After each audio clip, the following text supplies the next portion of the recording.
Easter is in some ways always an unfinished story. What do we do with it? In a couple days after the release of this podcast, the people of First Presbyterian Church and churches throughout the world will celebrate Easter, and then they will ...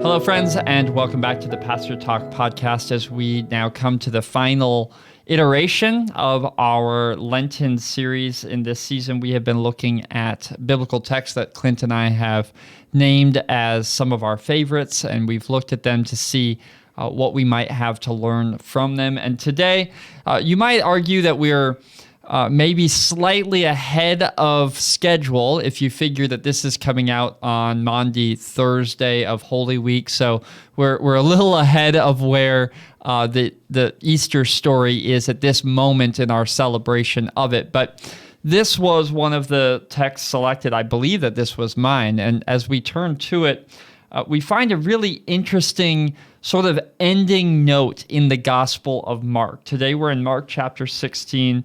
And on one hand, it is a classic gospel account of the resurrection of Jesus Christ. It's one of those core stories, the pivotal moment where everything changes.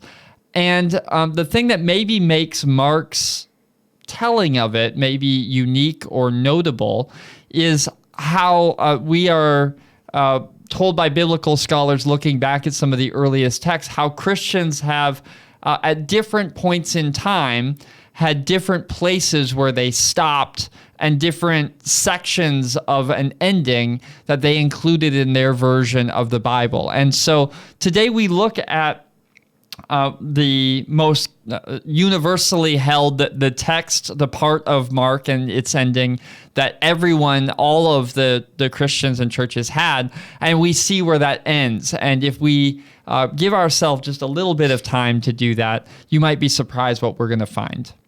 So there's this very interesting puzzle or question. Mark concludes his gospel kind of abruptly, and the earliest copies and fragments of the Gospel of Mark we can find all end there pretty consistently. And then there are others where it's clear that at some point the ending was added to, finding Mark's original ending kind of unsatisfying, that there were alternatives offered, and they tend to be just a little bit later. And so I think that's interesting for lots of reasons. If you take that ending to be the quote-unquote original ending, it's interesting to ask, why would Mark end it that way? If you don't take it to be the original ending, then it's an interesting question.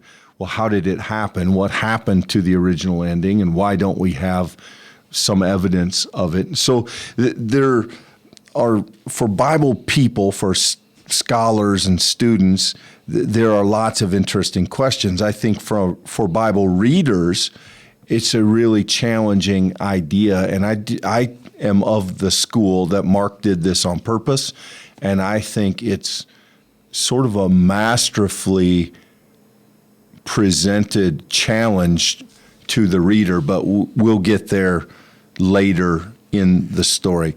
Let me read to you that this is 8 verses from chapter 16, and this is what is sometimes called the original ending of Mark. And I should mention, if you have your Bible out or have a Bible, you'll notice that the chapter continues from there, and you typically will get a note, something called the shorter ending of Mark and something called the longer ending of Mark.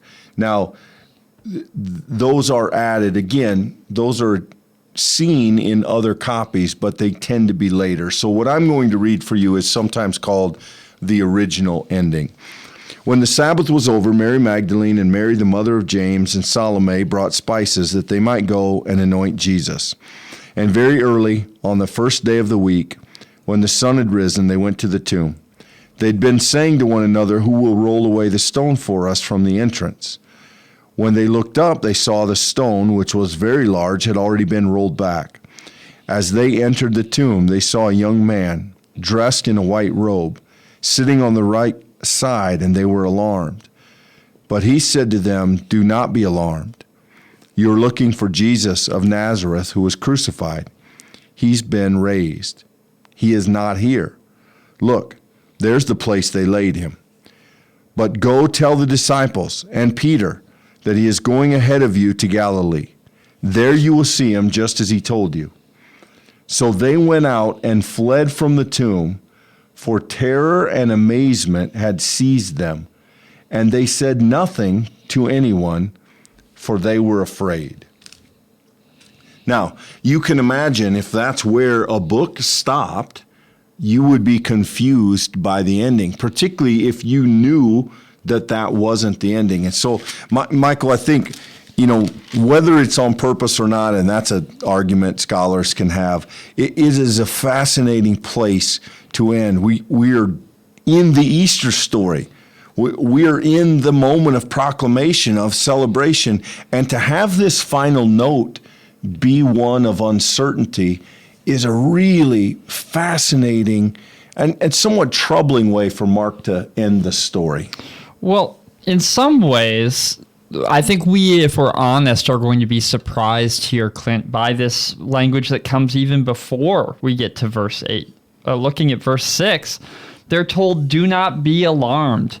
And when you think of Easter, you don't think of alarm. You think of joy, celebration, proclamation. You think of this idea, sound the trumpets, get out the flowers. He's risen. He's risen indeed. And here, it's as if it's known from the very start that this is going to be an alarming moment. This is going to be a deeply soul-shaking encounter, because in this moment, Jesus Christ is going to have defied everything that everyone up to that point for all history, every human has experienced death. And here this person is the first, the son, the first fruits, the one who shows God's intention to defeat even death itself. And so this idea, verse 6, don't be alarmed, I think this itself sets us up as a reader to let us know that there is alarm that's about to happen. But then we get that in full force in verse 8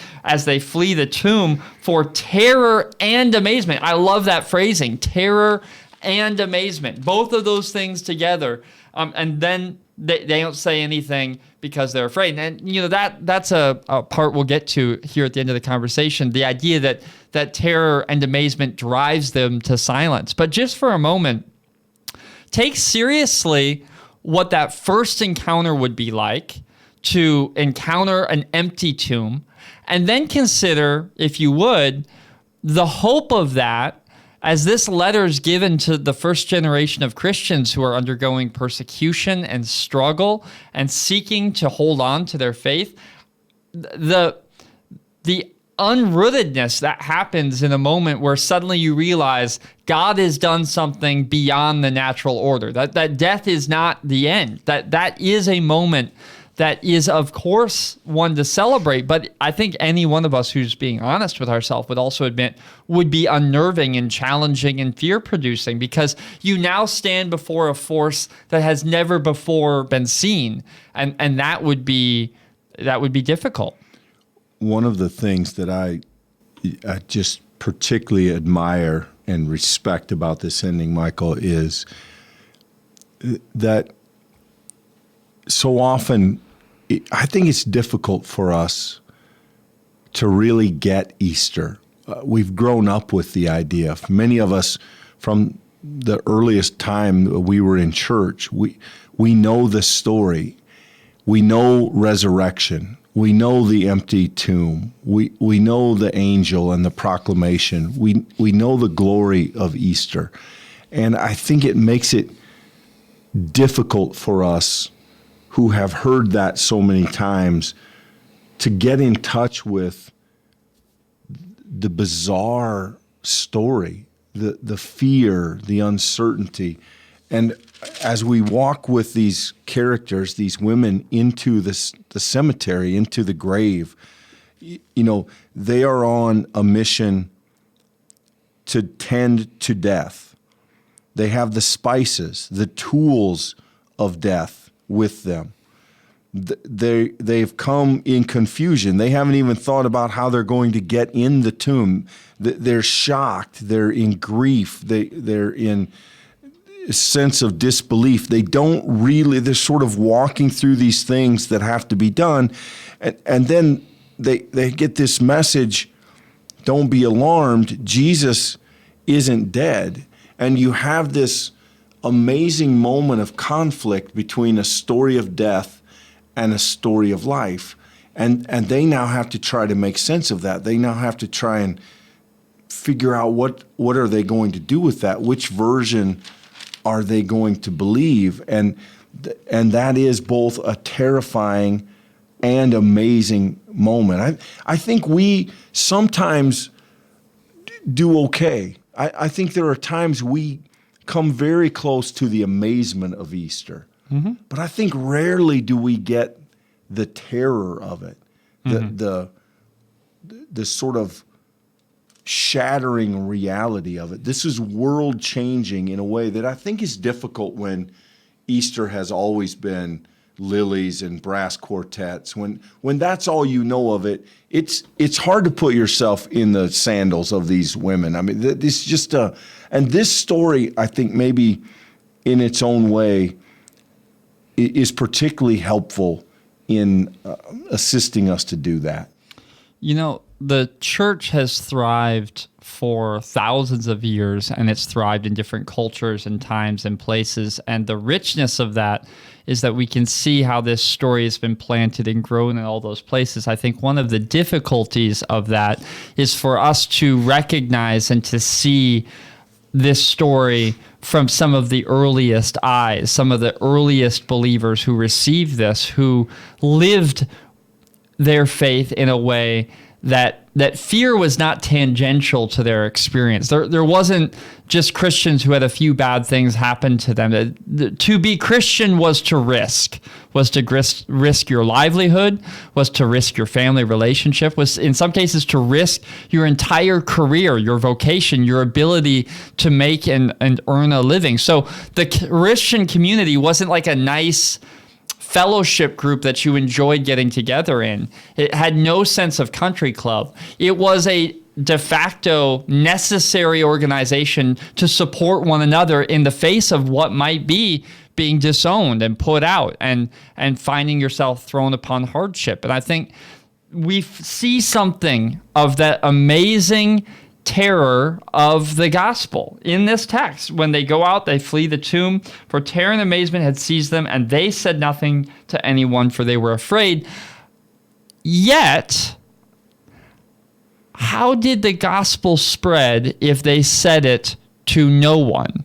I think that's one of the generative questions of this text for me, is I think it plays into and shows us in vivid color the heart center of these women. They were terrified and amazed, driven to silence, and yet what could hold their tongue? Because they clearly went out and shared the good news so that you, the person who received this text, and us who now receive it thousands of years later, the story's been told every generation since. And I think that's the amazing sort of flourish that's happening here is, yes, it may be difficult. Yes, the faith confronts us. It transforms everything we thought we knew, but we can't keep our mouths shut about it. That's the whole point, that at the end of the day, even if we are terrified and amazed, this word has to be shared. Yeah, let's get to the power of that ending. But to get there, let me contrast this. And I don't know if it's helpful, but this last line, they said nothing to anyone. In the Greek, that's rough. It says something like, they said nothing to no one. It doesn't work quite as well in English. It's not proper grammar. But they said nothing to no one, for they were afraid. And if you have a Bible that has a shorter ending, let me just read to you. Somebody came across this ending and thought, well, no, there's a little more to it. So they tried to fill in a gap, and this is what they ended up with. And all that had been commanded them, they told briefly to those around Peter. And afterwards, Jesus himself went out with them, through them, from east to west, the sacred and imperishable proclamation of eternal salvation. Now, if you know Mark at all, and you run into a phrase like the sacred, imperishable proclamation of eternal salvation, you think, that doesn't sound like Mark. And you can see why someone got there, because, as you've just said, Michael, the idea of silence in the face of Easter is troubling. But here's what I think Mark has in mind, at least, if not in mind, here's what I think this ending does, and I think this is why it's so powerful. We read this, and the last word is, they said nothing to no one. They were afraid, and we think, well, how could they say nothing? It's Easter. Of course they said something. We know the story. We know they had to go tell them. Did they tell the story? And we learn then, if we're listening, that becomes a question for the reader. What do you do with the story? What do you do with the proclamation when the terror and amazement of Easter grab you? What do you do? What do we do when the stories of life and death run into each other and we have to choose one? What do we do with this truth that we know? We know he's risen. We know it as a reader. We know it as a person of faith. We know it as a participant in the story. The women didn't tell anyone. And we think, well, why didn't they? Or of course they did. But then we learn that the real question is not what they did with it, but what do we do with it? And I think ultimately that is the incredible impact that this ending has for us, is as we sit with it for a moment, we realize that Mark isn't simply talking about the reaction of the women. He's really asking the reader to think about our own reception of it. And will we share it? We know they did, even though they were initially inclined not to. But what do we do with it? And I think that is in some ways the primary question of Easter. You know, every gospel has a way of telling the story of Jesus' death and resurrection, and that's always a reflection of who they're writing to and what part of the story to emphasize. I think the reason why we turn to this section of Mark at the end of this series is because what we find here is a beautifully uncut diamond. Later Christians thought, there are aspects to this diamond. We can cut here a little bit and we can show more of the story. We can end this in a way that brings it to a far more tight resolution.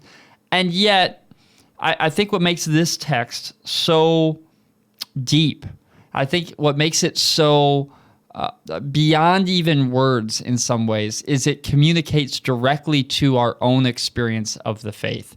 Because if you haven't yet, there will be a moment of your life where you stand before terror and amazement. That combination of both smallness and greatness, the reality that you stand before the one who has conquered death, which is the only thing that doesn't have a rival. And that hope, that faith, that dare to believe this thing, that even these women who were exercising their eyes and their ears and they were there and they were experiencing it in that moment, they still had to wrestle with the belief of what was said to them. And I think that if we can hear that, Clint, then that is both a gracious offering to us to recognize that we're not the first to struggle with fear, terror, and amazement.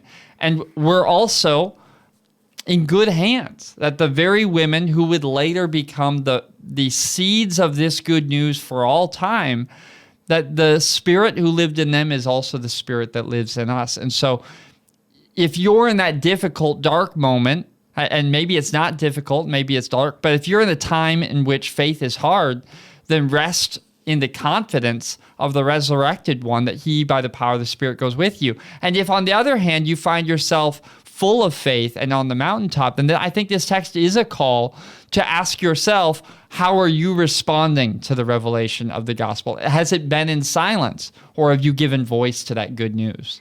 Yeah. Does fear get the last word? I think that's Mark delivers us to that question. Does fear and silence rule post-Easter? And we know that it doesn't. And I think that's one of the masterful strokes of this ending. Easter is in some ways always an unfinished story. What do we do with it?